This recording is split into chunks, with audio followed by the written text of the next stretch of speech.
Hey guys, cam छो। तो सबसे पहले सॉरी क्योंकि आज मुझसे कुछ भी नहीं हुआ। मैं आज ये व्लॉग सीधा दोपहर में शुरू कर रहा हूँ क्योंकि आज मैं पूरा दिन एसी में सो रहा। थोड़ी सी तबीयत ख़राब थी, डाउन फील कर रहा था इसलिए।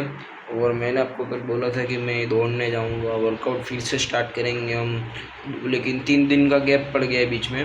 हमने 3 दिन से कुछ भी नहीं किया। कोई बात नहीं, अब हम कल से करेंगे। ऐसा नहीं बोलना चाहिए कि कल से करेंगे, कल से करेंगे। आज से करो जो भी करना है, लेकिन फिर भी अब मैं क्या कर सकता हूँ। मैं फिर फंस गया हूँ मैं। कोई बात नहीं, हम कोशिश नहीं छोड़ेंगे। इसलिए मैंने व्लॉग भी बनाया, वरना मैं सोच रहा था छोड़ो अब क्या व्लॉग अपलोड करना, कोई देख तो नहीं रहा है। लेकिन फिर भी मैं डाल रहा हूँ व्लॉग, तो डाल। अपनी कंसिस्टेंसी जानी नहीं चाहिए, डेली अपलोड करेंगे वीडियो। सो भी दोपहर में थोड़ी देर सो गया था मैं। अभी जाता हूँ नीचे और कुछ काम हो तो ख़त्म करता हूँ।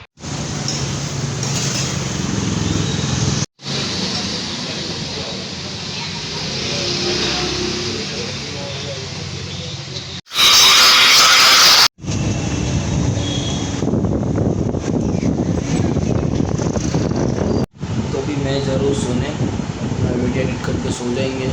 और सॉरी क्योंकि मैं कुछ भी नहीं कर रहा दिन में, ना ही मैं वर्कआउट कर रहा हूँ, ना मैं दौड़ने जा रहा हूँ। लेकिन कोई बात नहीं, हम ब्लॉग तो मेरे आ ही रहे हैं। ब्लॉग तो मेरे डेली आ रहे हैं, ये बात अपनी अच्छी है कि ब्लॉग तो मेरे डेली आ रहे हैं। डेली सुबह 8 बजे आते हैं। सो कोई बात नहीं, अभी एडिट करके सो जाऊँगा। और कल से अपना कोशिश करना है। कल सब करेंगे नहीं, कल आप देखेंगे। परसों मेरा 8 बजे का ब्लॉग, तो यही देखोगे कि भाई मैं दौड़ रहा हूँ सुबह सुबह, वर्कआउट अपना कर रहा हूँ परफेक्ट। सो कोई बात नहीं, कल सुबह 8 बजे मिलते हैं। बाय।